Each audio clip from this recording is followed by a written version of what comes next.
فجر کے بعد سونا کیسا ہے؟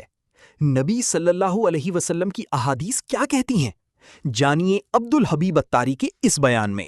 حضرت انس رضی اللہ عنہ فرماتے ہیں کہ نبی پاک علیہ الصلوۃ والسلام نے مجھ سے ارشاد فرمایا، اے بیٹے، نماز میں ادھر ادھر دیکھنے سے بچو، کیونکہ نماز میں ادھر ادھر توجہ ہلاکت ہے۔ ہماری نماز میں توجہ نہیں ہوتی ہے۔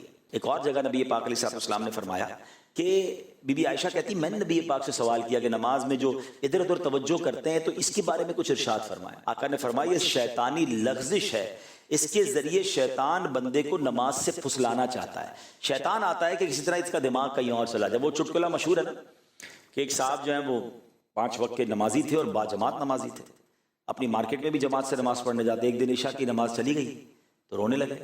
نمازیوں نے کہا کیا ہو گیا، جماعت چلی گئی، بھائی اپنی پڑھ لو۔ کہہ رہے یار مسئلہ یہ ہے، دکان بند کر کے عشاء میں آتا تھا، امام صاحب 4 رکعت پڑھاتے تھے، میں سارا حساب کرتا تھا۔ اب امام صاحب نے جماعت تو چلی گئی میری، اب نماز خود پڑھوں گا تو حساب بھی الگ سے کرنا پڑے گا۔ یعنی یہ بظاہر تو ایک چٹکلا ہے، لیکن ہمارا حال بھی ایسا ہی ہوتا ہے۔ شاید بہت سارے پروگرام، بہت سارے ایڈیٹنگ کے ٹولز، بہت ساری جناب وہ چیزیں ہمیں دماغ میں یاد آتی ہیں، یار یہ رہ گیا تھا، وہ رہ گیا تھا، یہ ای میل باقی ہے تو یہ جواب باقی ہے۔ تو اس کی ایک وجہ ہے، لیکن پہلے میں ایک آپ کو واقعہ سناتا ہوں کہ ہمارے اسلاف نماز کیسے پڑھتے تھے اور ہمارا حال کیا ہے۔ حضرت ابو الاحوص رحمۃ اللہ تعالی کہ حضرت سیدنا منصور بن معتمر رحمۃ اللہ تعالی کی پڑوسن نے اپنے والد صاحب سے پوچھا کہ حضرت وہ جو سیدنا منصور کی چھت پر ایک لکڑی نظر آتی تھی وہ کدھر ہے؟ روز چھت پہ ایک لکڑی نظر آتی تھی۔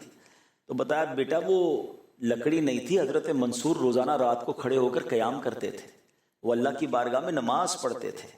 اللہ اکبر، یعنی وہ ان کا انتقال ہو گیا تو بچوں نے پوچھا کہ وہ لکڑی نظر نہیں آ رہی آج کل، وہ روز رات کو دیکھتے تھے لکڑی نظر آتی تھی۔ یعنی اتنا اسٹریٹ، اتنا فوکس، اتنا ادب کے ساتھ نماز پڑھتے کہ لوگ سمجھتے کوئی لکڑی یا کوئی تنا ہے۔ ہمارا حال کیا ہے؟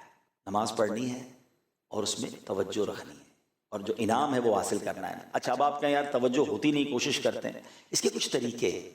سب سے پہلا طریقہ میں آپ کو یہ بتاتا ہوں کہ نماز کا معنی سمجھیں، میننگ سمجھیں۔ جب آپ کو نماز کے معنی آتے ہوں گے نا، الحمدللہ رب العالمین جب کہیں گے تو اس کا معنی کیا ہے، الرحمن الرحیم، تو میں رحمان رحیم کی بات کر رہا ہوں۔ تو اب جب آپ یہ تلاوت جو بھی کر رہے ہیں، جو بھی آیتیں آپ پڑھتے ہیں، اس کا ترجمہ 2-3 بار پڑھ لیں۔ تو اب آپ جب نماز پڑھیں گے تو آپ ترجمے کے ساتھ ہوں گے، تو انشاءاللہ بہت چیزیں آپ سائڈ پہ لیفٹ رائٹ نہیں ہوں گے۔ نمبر 1۔ نمبر 2، آپ نماز سے پہلے تھوڑا سا اپنا ذہن بنائیں۔ مثال دیتا ہوں، آپ نے کسی بھی بڑے افسر کے پاس اپنا کوئی کام لے کر جانا ہے، فائل لے کر جانی ہے، اپنی ریکویسٹ لے کر جانی ہے، فوکس کیسا ہوگا؟ آپ کیا وہاں جا کر ادھر دیکھیں گے، ادھر دیکھیں گے، کان کھجائیں گے، باتیں کریں گے؟ نہیں، آپ کو پتا ہے مجھے کام نکلوانا ہے، مجھے اچھے انداز سے، اچھا انٹرویو دینے جائیں، جاب کا انٹرویو دینے جاتے ہیں، ویزا کا انٹرویو دینے جاتے ہیں، کتنا فوکس، کتنی تیاری۔ یعنی دنیا کے کسی افسر بڑے آدمی کے پاس جائیں تو فوکس، تیاری، اٹینشن، اور کائنات کے مالک کی بارگاہ میں جائیں اور خیال کہیں اور ہے، نہ کریں ایسا۔ نماز بھی پڑھیں اور توجہ سے پڑھیں۔ پاک پڑھنے کے بے شمار فضائل و برکات ہیں۔ میرے آقا مدینے والے مصطفیٰ صلی اللہ تعالیٰ علیہ وسلم کا فرمان عالی شان ہے، جو مجھ پر ایک دن میں 1000 مرتبہ درود پاک پڑھے گا وہ اس وقت تک نہیں مرے گا جب تک جنت میں اپنا مقام نہ دیکھ لے۔ سبحان اللہ، 1000 بار درود پڑھنے کا کیا شاندار انعام ہے کہ مرنے سے پہلے ہر مسلمان چاہتا ہے، دعا بھی کرتا ہے اللہ جنت عطا فرما، مگر اس مسلمان پر مہربانی دیکھیں کہ وہ مرنے سے پہلے جنت میں اپنا مقام دیکھ لے گا۔ اللہ کرے کہ ہم کثرت سے درود پاک پڑھنے والوں میں شامل ہو جائیں، محبت کے ساتھ بآواز بلند درود پاک پڑھ لیں۔ صلو علی الحبیب صلی اللہ تعالی علی محمد صلی اللہ علیہ وسلم۔ الحمدللہ عز و جل، قرآن مجید فرقان حمید کی ہم کچھ پیاری پیاری آیتیں سنتے ہیں، ان آیتوں کا ترجمہ سنتے ہیں اور اس کی تفسیر جانتے ہیں۔ پہلے بھی میں عرض کر چکا ہوں، دوبارہ ریپیٹ کر دیتا ہوں کہ قرآن پاک میں کچھ آیتیں ایسی ہیں جس میں اللہ کریم نے براہ راست مومنوں سے بات کی ہے، ہم سب سے بات کی ہے۔ کیسے؟ یا ایہا الذین آمنو کہہ کر، اے ایمان والو، او یو بلیورز، اور یہ تقریباً 89 آیتیں ہیں۔ آج انہی میں سے ایک آیت اور اس کے تحت بہت پیاری خوبصورت ایمان افروز باتیں ہم جانیں گے۔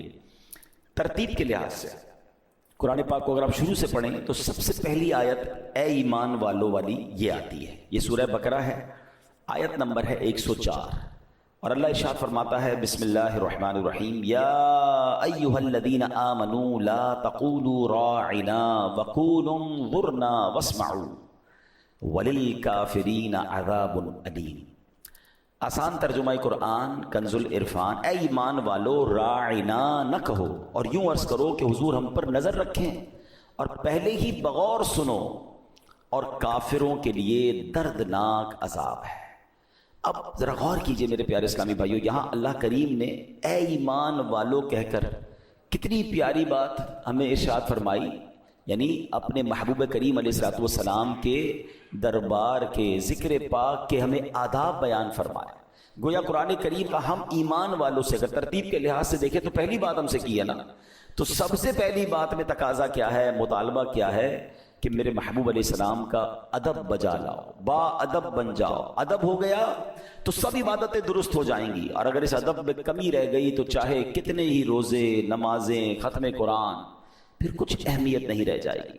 سبحان اللہ، نبی پاک کی شان وہ ہے کہ اس میں ایک بے ادبی کا لفظ ہزاروں سال کی بے ریا عبادت کو تباہ و برباد کر سکتا ہے۔ فارسی شاعر لکھتے ہیں نا، ادب گاہیست زیر آسماں از عرش نازک تر، نفس گم گردہ بی آیت جنید و بایزیدی جا۔ کیا ترجمہ ہے اس کا؟ زمین پر نبی پاک علیہ الصلوۃ والسلام کا مقام ادب ہے جس کا تقدس عرش سے زیادہ ہے۔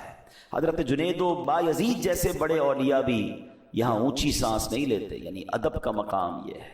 اے میرے پیارے اسلامی، قرآن کس طرح ہمیں نبی پاک کی شان بیان کرتا ہے۔ ایک پنجابی شاعر لکھتے ہیں، قرآن وچ اللہ نے فرمایا ہو ضائع عمل جاسن، قرآن وچ اللہ نے فرمایا ہو ضائع عمل جاسن، کوئی اچا نہ دم مارے میرے یار دے بوہے تے۔ یعنی نبی پاک کی بارگاہ میں اگر آواز اونچی ہو گئی، بے ادبی ہو گئی ہے، اب یہاں غفلت وہ ہے کہ سارے عمل برباد ہو جائیں گے، ساری نمازیں، سارے روزے، ساری عبادت۔ تو اس سے اندازہ ہونا چاہیے کہ نبی پاک کے تعظیم کا کس قدر ہمیں احتیاط کرنی ہے۔ حکم کیسا ہے؟ ایک اور جگہ قرآن میں رب فرماتا ہے لِتُؤْمِنُوا بِاللَّهِ وَرَسُولِهِ وَتُعَزِّرُوهُ وَتُوَقِّرُوهُ وَتُسَبِّحُوهُ بُكْرَةً وَأَصِيلًا۔ ترجمہ کیا ہے؟ اے لوگو، تم اللہ اور اس کے رسول پر ایمان لاؤ اور رسول کی تعظیم و توقیر کرو اور صبح و شام اللہ کی پاکی بولو۔ اب اس کی ترتیب ذرا سمجھیے گا۔ اعلیٰ حضرت امام اہل سنت نے کمال اس آیت کی وضاحت کی ہے۔ اعلیٰ حضرت کہتے ہیں پہلے اللہ نے آیت کے حصے میں کیا فرمایا؟ ایمان لاؤ، ٹھیک ہے۔ پھر کیا فرمایا؟ وَتُعَزِّرُوهُ وَتُوَقِّرُوهُ، محبوب کی خوب تعظیم و عزت کرو۔ تیسرے نمبر پر کیا فرمایا؟ وَتُسَبِّحُوهُ بُكْرَةً وَأَصِيلًا، صبح و شام اللہ کی پاکی بولو، یعنی عبادت کرو۔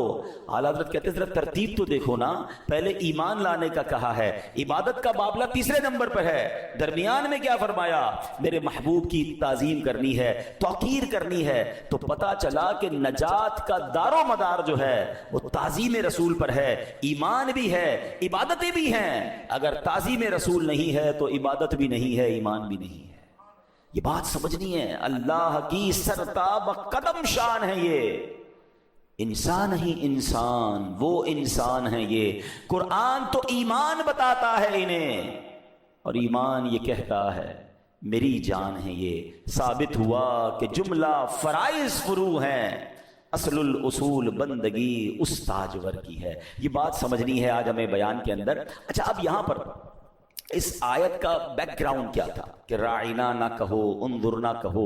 بڑا ہی یونیک بیک گراؤنڈ ہے اس کا۔ مفسرین نے الگ الگ انداز میں لکھا، اس کا خلاصہ سنتے ہیں کہ جب صحابہ کرام کو نبی پاک علیہ السلام بیان فرماتے تھے، واعظ فرماتے تھے، اسلام کی تعلیمات دیتے تھے، تو آپ نے دیکھا ہوگا ہم اسکول کالجز میں بھی بعض اوقات ہمیں بتایا بھی جاتا ہے کہ کوئی بات اگر اسپیکر کی سمجھ نہ آئے تو آپ کہیں کہ حضور پارڈن پلیز، کم اگین، دوبارہ آپ ریپیٹ کر دیے، سر ذرا دوبارہ ریپیٹ کر دیں۔ ہم بھی کہتے ہیں کہ ذرا دو بار سنیں گے تو لکھ لیں گے، نوٹ کر لیں گے۔ تو صحابہ کرام ایک جملہ کہا کرتے تھے، راعنا یا رسول اللہ صلی اللہ علیہ وسلم، یا رسول اللہ ہماری رعایت فرمائیے۔ بظاہر تو یہ بڑا پیارا لفظ ہے، رعایت فرمائیے۔ اچھا، اب نبی پاک علیہ السلام کے کلام میں تو کسی قسم کی کمی نہیں تھی، یہ نبی پاک علیہ السلام کا کلام وہ نہیں سمجھ پاتے تھے تو وہ اپنی طرف کہتے تھے حضور ہمارے ذہن میں تھوڑی کمزوری رہ گئی، لکھنے میں رہ گیا، سمجھنے میں رہ گیا، آپ کا کلام کمپلیٹ ہے، تھوڑی ہماری رعایت فرما دیں اور دوبارہ سمجھا دیں۔ اب کتنے ادب والی بات تھی، مگر یہودی جو تھے وہ صحابہ کرام علیہ رضوان کی اس زبان کو توڑ مڑوڑ کر کھینچ کر بولتے تھے. قرآن کہتا ہے نا وَرَاعِنَا لَيَّمْ بِأَلْسِنَتِهِمْ, اور رائنا کہتے ہیں زبانیں مروڑ کر, یعنی اس کا کوئی اور پروناؤنسیشن, اس کا کوئی اور انداز. لفظ رائنا تو وہ بھی کہتے تھے مگر وہ اس کا پروناؤنسیشن چینج کر دیتے تھے. وہ کیا کہتے تھے؟ راعینا, یا لگا دیتے اور لمبا کر دیتے اس کو. تو راعی کا مطلب ہماری رعایت کیجئے, اور اگر راعی بنا دے کوئی تو اس کا مطلب بنتا ہے چرواہا, یعنی معاذ اللہ وہ بے ادبی کی نیت سے. اچھا ہوتا یہ تھا کہ ایسا تو نہیں, اب تو ماشاءاللہ مسلمان ہی مسلمان ہیں, ہمارے علاقے میں مسلمان ہی رہتے ہیں, مگر اس زمانے میں کیا ہوتا تھا کہ نبی پاک جب صحابہ کو بیان کرتے تو یہودی بھی آ کے بیٹھ جاتے تھے, اور جب وہ صحابہ کہتے رائنا یا رسول اللہ تو وہ معاذ اللہ اس جملے کو بڑا کر کے غلط نیت سے کہتے تھے. اللہ اکبر. اب جب یہودی بدبخت وہ جملہ کہتے تو قرآن نے کیا حکم فرمایا؟ یا ایھا الذین آمنوا لا تقولوا راعینا. ایک صحابی آئے نبی پاک کی بارگاہ میں, کہتے ہیں ان کا دل بڑا افسردہ تھا, کہتے ہیں حضور یہ بدبخت جو ہے وہ یہودی بھی یہ جملہ کہہ کر آپ کی بے ادبی کرتے ہیں. اچھا وہ ان یہودیوں کی زبان سمجھ گئے, انہوں نے کہا کہ اگر تم نے اب نبی پاک کے بارے میں جملہ کہا میں سر قلم کر دوں گا. تو یہودی کہتے ہیں ہم ہمیں کیوں کہہ رہے ہیں, مسلمان بھی تو کہتے ہیں. یعنی انہوں نے اس کے پیچھے چھپ کر معاذ اللہ وہ بدبختی کرنا چاہیے. تو وہ صحابی افسردہ ہو کر نبی پاک کی بارگاہ میں آئے, اور اللہ اکبر, رب کو کب یہ گوارا ہے کہ جناب نبی پاک کی بارگاہ میں کوئی ایسا لفظ بھی بولا جائے جس کا کوئی غلط استعمال کر سکتا ہے. قرآن میں حکم آتا ہے, ایمان والوں سے کیا کہا جا رہا ہے؟ یا ایھا الذین آمنوا لا تقولوا راعنا, ایمان والو رائنا نہ کہو. اللہ اکبر. اب قرآن نے اس کا آلٹرنیٹ بھی دیا. کمال تو دیکھیں کہ میرے محبوب کی بارگاہ میں یہ لفظ نہیں کہنا. اچھا کیا کہنا ہے وہ بھی قرآن بتا رہا ہے. فرما بقول انظرنا, اور یوں عرض کرو کہ حضور ہم پر نظر رکھیں, حضور نظر رکھیں. اللہ اکبر. اور اب واسمعوا, اب آگے سنیں, ادب کا لحاظ دیکھیں, اور کیا خوبصورت طریقہ ہے قرآن کا. اور پہلے ہی بغور سنو نا, نبی پاک کے دربار میں ہو تو غور سے سن لو, بار بار کیوں ریپیٹ کروانا ہے؟ میرے محبوب کو پھر تکلیف کیوں دینی ہے؟ پہلے ہی غور سے سن لو, اور اگر ضرورت پڑے تو رائنا نہیں کہنا, کہنا انظرنا, حضور نظر فرمائیے. اللہ اکبر. اب محبوب کو کلام اپنا دہرانے کی زحمت نہ ہو, یہ بھی قرآن بتا رہا ہے. صحابہ کو دربار مصطفیٰ کے آداب بیان کیا جا رہے ہیں. اور لیکن اگلی آیت کا جو حصہ ہے اس میں بھی سبق ہے. اللہ فرماتا ہے وَلِلْكَافِرِينَ عَذَابٌ أَلِيمٌ, اور کافروں کے لیے دردناک عذاب ہے. یعنی تم اس لفظ کو چھوڑ دو, باقی رہے وہ بدبخت گستاخ غیر مسلم, ان کے لیے دردناک عذاب ہے. اللہ اکبر. اب ذرا غور کیجئے میرے پیارے اسلامی بھائیوں, اس بات پر غور فرمائیے جو یہ کہا نا یا ایھا الذین آمنوا, اے ایمان والو. اس ایمان والوں میں کیا صرف صحابہ کرام مراد ہے؟ ہم اس کتاب میں شامل نہیں؟ بالکل ہیں. جیسے صحابہ کرام لفظ راعنا استعمال نہیں کر سکتے, آج ہم بھی نہیں کر سکتے. معلوم ہوا کہ یہ آیت کریمہ قیامت تک آنے والے اہل ایمان کے لیے ہے. اور قربان جائیے, اس آیت کریمہ میں حکم کیا دیا گیا؟ وَقُولُ انظُرْنَا, اور یوں عرض کرو حضور ہم پر نظر رکھیں. تو سبحان اللہ, ہمیں محبوب پاک کی بارگاہ میں عرض کرنے کا سلیقہ بھی قرآن نے سکھا دیا. اب سبحان اللہ وہ وظیفے کی طرف نظر دوڑائیں کہ جو ہم پڑھتے ہیں, یا رسول اللہ انظر حالنا, یا حبیب اللہ اسمع قولنا, اننی فی بحر ہم مغرق خذ یدی سہل لنا اشقالنا. ارے یہ تو قرآن حکم دے رہا ہے کہ محبوب کی بارگاہ میں جب بات کرنی ہے تو انظر نہ کہو. اور اس کا ترجمہ کتنا پیارا ہے, اے اللہ پاک کے محبوب ہمارے حالات پر نظر فرمائیے. اے محبوب خدا علیہ الصلوۃ والسلام ہماری عرض سنیے, میں پریشانیوں کے سمندر میں غرق ہوں, میرا گناہوں سے لتھڑا ہاتھ تھام لیجئے اور ہماری مشکلات آسان فرما دیجئے. سبحان اللہ. تو یہ بات ہمیں سمجھ آ رہی ہے کہ نبی پاک کی بارگاہ میں کتنا ادب ریکوائرڈ ہے. اور پھر مسلمانوں کا یہ برسوں سے طریقہ بھی ہے. ایک بڑا ایمان افروز واقعہ کتابوں میں لکھا حضرت علی بن مصطفیٰ عسقلانی رحمت اللہ تعالیٰ علیہ. اچھا ان کے بارے میں آتا ہے کہ کہتے ہیں ایک بار ہم سمندر میں جا رہے تھے, بحری جہاز میں سفر کر رہے تھے, زبردست طوفان آ گیا. اتنا سخت طوفان تھا کہ ہمیں غرق ہونے کا بہت خطرہ ہو گیا. اب جب بحری جہاز کا اصول یہ کہ جب جہاز ڈوبنے لگتا ہے نا تو پھر اس کا بوجھ اتارا جاتا ہے تاکہ کسی طرح جہاز کا وزن ہلکا ہو جائے. تو لوگوں نے کیا کیا کہ جہاز ہچکولے لے رہا تھا, اپنا سامان اٹھا کر وہ سمندر میں پھینک رہے تھے. جہاز پھر بھی نہ رکے, سارا سامان بھی پھینک دیا مگر جہاز کے ہچکولے ہی ختم نہ ہوں. اب ایک ہی آس تھی تو کہتے ہیں ہم سب نے مل کر سرکار دو عالم علیہ الصلوۃ والسلام کی بارگاہ میں استغاثہ پیش کرنا شروع کر دیا، حضور کو پکارنا شروع کر دیا۔ وہ اعلیٰ حضرت لکھتے ہیں نا، البحر علا والموج طغا من بے کس و طوفاں ہوش ربا، مجدار میں ہوں بگڑی ہے ہوا موری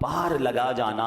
اللہ اکبر۔ اب فرماتے ایک شخص ہمارے ساتھ اس جہاز پہ تھا، مغرب کا رہنے والا تھا، بڑا نیک تھا۔ اس نے ہمارے استغاثوں کی جب آواز سنی تو لوگوں کو کہتا پرسکون رہو، میں نے خواب دیکھا ہے، نبی پاک علیہ الصلوۃ والسلام کی زیارت نصیب ہوئی ہے۔ میں نے عرض کی حضور آپ کے امتی پریشان ہیں، آپ کو پکار رہے ہیں، استغاثہ کر رہے ہیں۔ میری عرض سن کر نبی پاک علیہ الصلوۃ والسلام نے حضرت صدیق اکبر رضی اللہ تعالیٰ عنہ کی طرف نظر فرمائی اور انہیں جہاز والوں کی مدد کا حکم دیا۔ کہتے ہیں جب میں نے دیکھا کہ صدیق اکبر سمندر میں داخل ہوئے، جہاز کو پکڑا اور کھینچتے ہوئے خشکی تک لے گئے ہیں، یہ سب میں نے خواب میں دیکھا ہے۔ علی بن مصطفیٰ رحمۃ اللہ تعالی فرماتے ہیں انہوں نے اپنا خواب سنایا اور ادھر ہم نے دیکھا طوفان تھمنا شروع ہو گیا، طوفان ختم ہو گیا اور اس کے بعد پورے سفر تک ہمیں کوئی مشکل پیش نہیں آئی۔ تو یہ بات یقیناً ہے کہ جب نبی پاک کو پکارا جاتا ہے اللہ کی عطا سے، اللہ کے دیے سے، وہ آج بھی مدد فرماتے ہیں۔ تو الحمدللہ یہ لفظ ہمیں قرآن نے دیا ہے، انظرنا،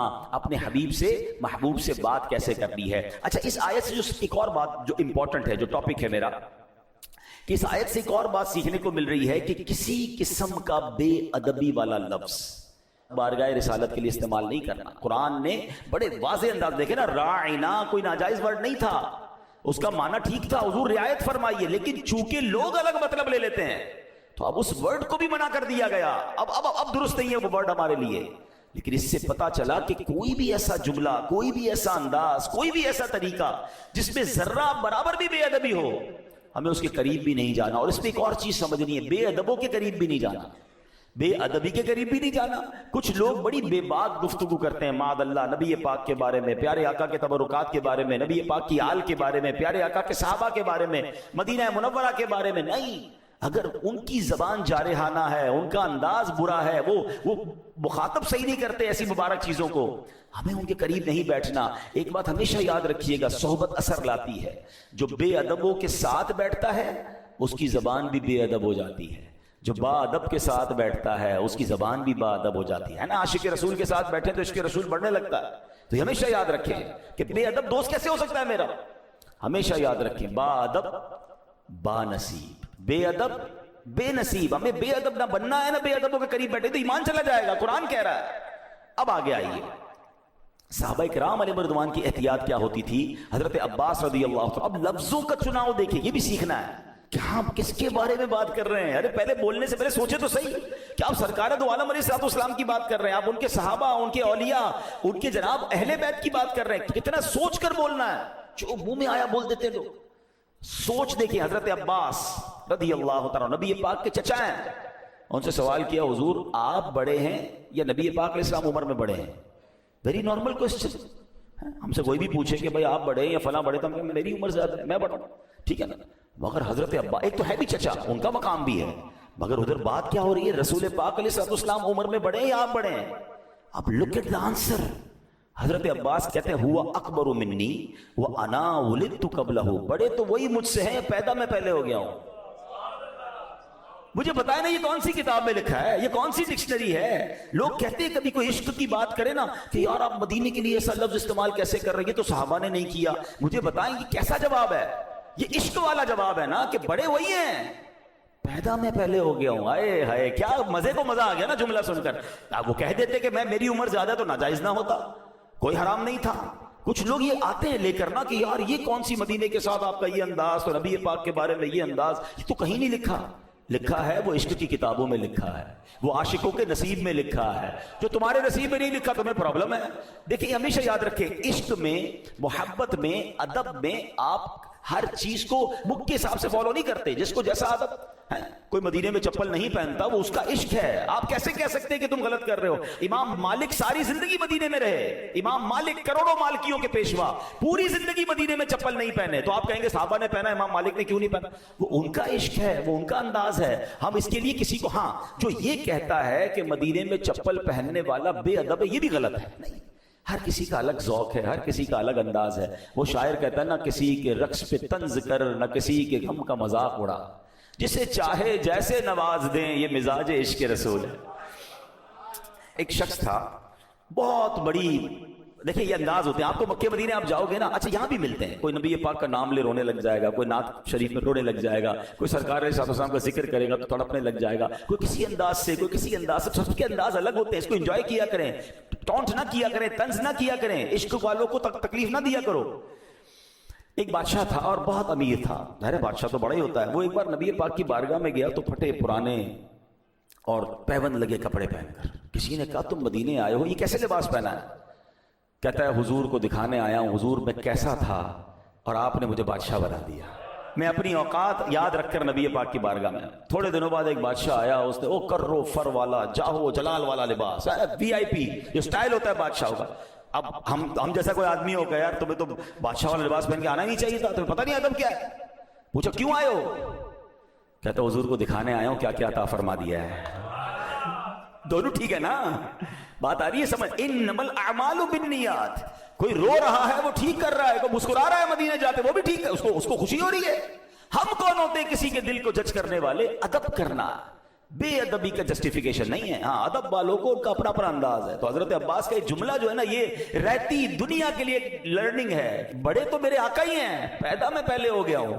یہ جملہ سکھا رہا ہے کہ سرکار دو عالم علیہ الصلوۃ والسلام کی بارگاہ میں، مکہ مدینے کے بارے میں، ان کی آل کے، ان سے نسبت رکھنے والی ہر چیز کے بارے میں جب بھی کلام کرنا ہوگا تو 100 بار سوچ کر کے کہاں بات، کیونکہ یہ وہ جگہ ہے جہاں ذرا سی بے ادبی اعمال برباد کر دے گی۔ اللہ اکبر۔ اسی طرح میرے پیارے اسلامی بھائیوں، اب نبی پاک علیہ السلام سے صحابہ پتہ ہے کیسے بات سٹارٹ کرتے تھے؟ What is the way to start talking? Start کیسے ہوتی تھی پتہ ہے؟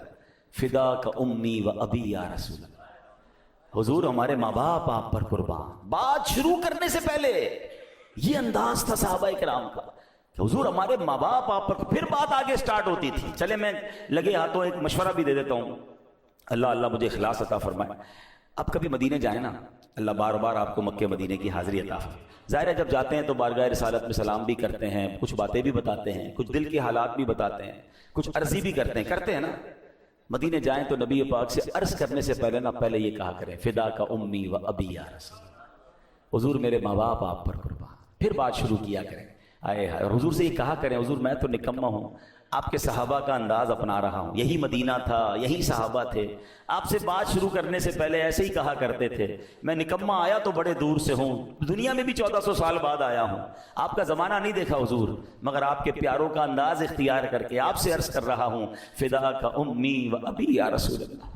کیا معلوم ہماری طرف توجہ اٹھ جائے، ہمارا بیڑا پار ہو جائے۔ تو یہ بڑے کرم کے ہیں فیصلے، یہ بڑے نصیب کی بات ہے۔ ابھی بھی ہو سکتا ہے کچھ لوگوں کو یہ باتیں نہ سمجھ آ رہی ہوں کہ پتہ نہیں یہ کیا جناب دین کو مشکل بنا دیا ہے۔ ارے مجھے بتاؤ صحابہ کی بات مانوں یا تمہاری بات مانوں؟ جن صحابہ نے میرے آقا کے ساتھ وقت گزارا ہے، میں ان کا انداز دیکھوں یا میں آپ لوگوں کی باتیں سنوں؟ آپ کو اچھا نہیں لگتا، یہ آپ کا پرابلم ہے، ہم عشق کے بندے ہیں، کیوں بات بڑھائی ہے؟ ہاں جب نبی پاک سے محبت کی ہے تو کی ہے، زمانے کو برا لگتا ہے تو لگ جائے۔ فدا کا امی و ابی یا رسول اللہ، ہمارے ماں باپ رسول پاک پر قربان۔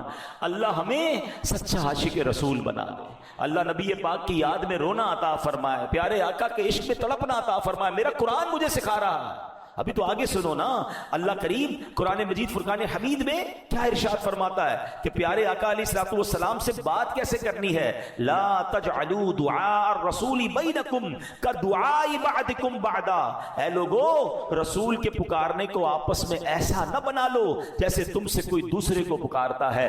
آج جس طرح ہم آپس میں بات کرتے ہیں ایسے رسول پاک سے بات نہیں کر سکتے۔ سبحان اللہ۔ اب یہاں ایک اور شرعی مسئلہ بھی سن لیں، نبی پاک علیہ السلام کا نام محمد صلی اللہ علیہ وسلم بار بار لیجئے، دل میں سکون اور قرار پیدا ہوتا ہے، اس میں کوئی حرج نہیں، مگر یا محمد کہنا علماء کہتے ہیں یہ ناجائز ہے، کیونکہ یہاں ندا ہے، اللہ کے حبیب کو آپ ڈائریکٹ نام لے کے کیسے پکار سکتے ہیں؟ ارے میری آپ کی کیا اوقات ہے؟ اللہ نے قرآن میں کئی جگہوں پر نبیوں کے نام لیے، کہیں اللہ کریم نے یا آدم یا نوح یا ابراہیم یا موسیٰ یا عیسیٰ کہہ کر بات کی ہے، مگر قرآن شروع کیجئے الحمد شریف سے لے کر والناس تک ایک جگہ بھی آپ یا محمد نہیں دیکھیں گے۔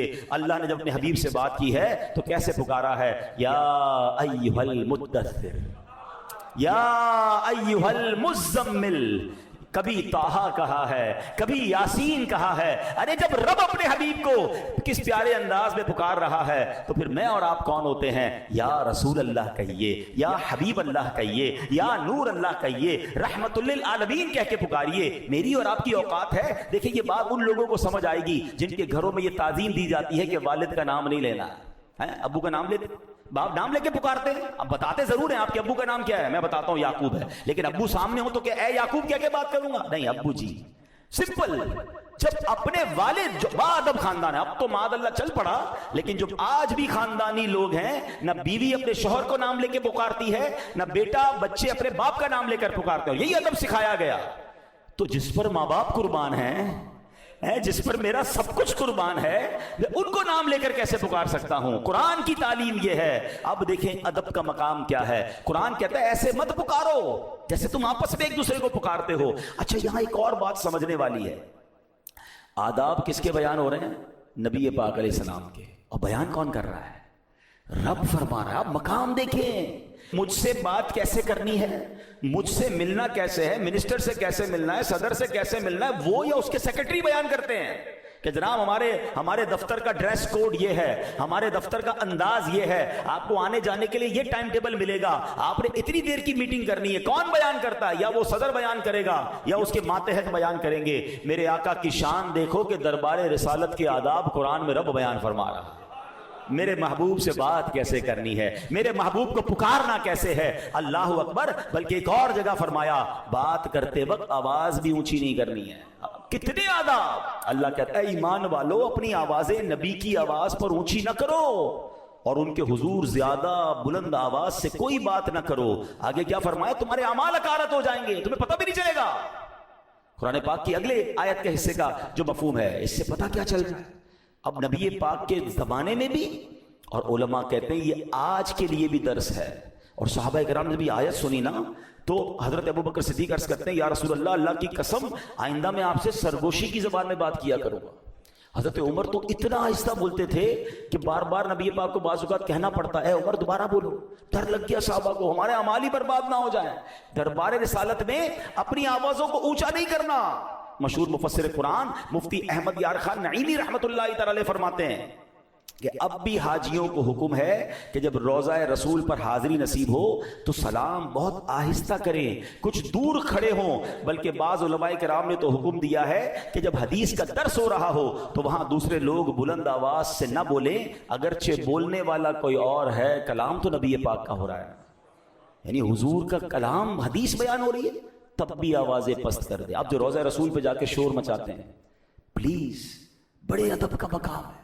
دربار رسالت میں جائیں, دور کھڑے رہیں, چپکنے کی کوشش نہ کریں جالیوں سے, اور بادب سر جھکا کر ہے جو ایک ادب والا خاشعانہ انداز ہے, وہ انداز ہونا چاہیے. وہ مقام ہے جہاں آواز بلند کرنے کا منع فرمایا, اور فرمایا کہیں تمہارے اعمال ہی برباد نہ ہو جائے. اس سے اندازہ ہو رہا ہے کہ ادب کیا ہے میرے آقا علیہ الصلوۃ والسلام کا. اللہ کرے کہ ان قرآنی آیات کے ذریعے جو ہمیں سیکھنے کو مل رہا ہے. اچھا پھر ادب کی ضرورت نبی پاک علیہ الصلوۃ والسلام کے ساتھ تو ہمیں بالکل ادب کرنا ہے, بے انتہا کرنا ہے, مگر جس چیز سے نبی پاک کو نسبت ہو جائے, پیارے آقا کی وہ آل ہو, نبی پاک کا شہر ہو, ہیں میرے آقا کی گلیاں ہوں, میرے آقا علیہ الصلوۃ والسلام کے تبرکات ہوں, میرے آقا کے صحابہ ہوں, نبی پاک کی حدیث ہو, جس چیز کو پیارے آقا علیہ الصلوۃ والسلام سے نسبت ہو گئی, اب ذرہ برابر بھی, یعنی معاذ اللہ, علماء فرماتے ہیں اگر آج کوئی نبی پاک کے منہ مبارک کی بھی ادبی کر لے وہ بھی اسلام سے خارج ہو جائے گا. یہ بڑا نازک معاملہ ہے. تو گستاخی, اللہ اکبر, تو بڑا لفظ ہے. بے ادبی, اور بے ادبی والا وہ لفظ بھی جس میں بے ادبی کا شائبہ ہو, اس کے بھی قریب نہیں جانا. اب آپ کہیں گے کب سب کہاں سے ملے گا؟ اس کا سمپل فارمولہ یہ ہے کہ ہم با ادب لوگوں کے ساتھ رہیں. پہلے چیک کر لیں کہ علماء کرام میں, مفتیان کرام میں, بیان کرنے والوں میں وہ کون لوگ ہیں کہ جب نبی پاک کا نام لیتے ہیں تو ادب سے سر جھکتا. آپ نے امیر علیہ سنت کو دیکھا ہے؟ امیر علیہ سنت دعوت اسلامی کے جو بانی ہیں, فاؤنڈر آف دعوت, جب وہ نبی پاک کا نام لیتے ہیں تو ہاتھ سینے پہ رکھ کے سر جھکاتے ہیں, محمد صلی اللہ علیہ وسلم. انداز ہی ایسا پیارا کہ بندہ نامی سن کے سرکار کے تصور میں گم ہو جائے. عشق والی بات ہے. امیر علیہ سنت کا ایک انداز آپ کو بتاؤں, مدینہ پاک جب جاتے ہیں نا تو اب ہم نارملی کوئی ایڈریس پوچھے کہاں جانا تو کہتے ہیں رائٹ ٹرن ہو جائیں, پھر الٹے ہاتھ پہ ٹرن ہو جائیں, پھر رائٹ ہو جائے, پھر الٹے ہاتھ. ویسے ہی امیر علیہ سے فرماتے ہیں مدینے میں الٹا تو کچھ بھی نہیں ہے, ہیں تو فرماتے رائٹ ٹرن ہو کے پھر آگے جا کے دل کی طرف مڑ جائیے گا. دل کی طرف الٹے ہاتھ پہ ہی ہے نا. اب یہ لفظوں کی بات ہے لیکن اگر ادب والا بندہ ہے کہ میں کیسے کہوں مدینے میں الٹی طرف مڑ جاؤ. الٹی مدینے میں ساری طرف سیدھی سیدھی ہے نا, سیدھی سڑک یہ شہر شفاعت نگر کی ہے. اعلیٰ حضرت کہتا ہے نا طیبہ میں مر کے ٹھنڈے چلے جاؤ آنکھیں بند, سیدھی سڑک یہ شہر شفاعت نگر کی ہے. اب یہاں ایک غلطی حاجی لوگ کرتے ہیں, عمرے پر جانے والے کرتے ہیں. یہاں بہت سارے ایسے ہیں جو بار بار جاتے ہیں, اللہ آپ کو بار بار حاضری عطا فرمائے. مدینے جانا کمال ہے, مکے جانا یہ بہت بڑی سعادت ہے. مگر ایک بات یاد رکھیے گا, جیسے جی چاہے جہاں میں گھوم پھر, جیسے جی چاہے جہاں میں گھوم پھر, پر یہ مدینہ ہے یہاں آہستہ چل. ہاں قدسیوں کے درمیان آہستہ بول.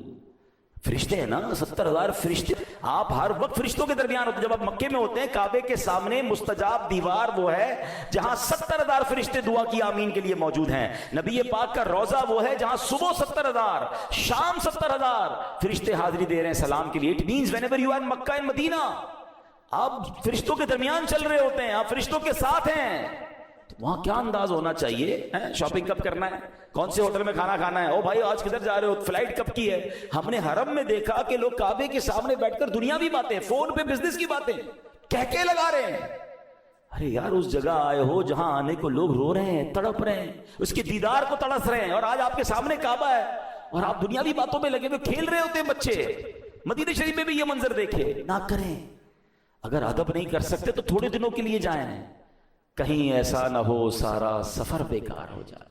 سنبھل کر پاؤں رکھنا زائروں شہر مدینہ میں, سنبھل کر پاؤں رکھنا زائروں شہر مدینہ میں, کہیں ایسا نہ ہو سارا سفر بیکار ہو جائے. اصل میں کچھ لوگوں نے گرانٹڈ لے لیا, ہمارے لیے تو مسئلہ ہی کوئی نہیں, ہر سال ہی جاتے ہیں, پوری فیملی بھی جاتی ہے, ٹکٹیں بھی بن جاتی ہیں, پیسے بھی ہیں.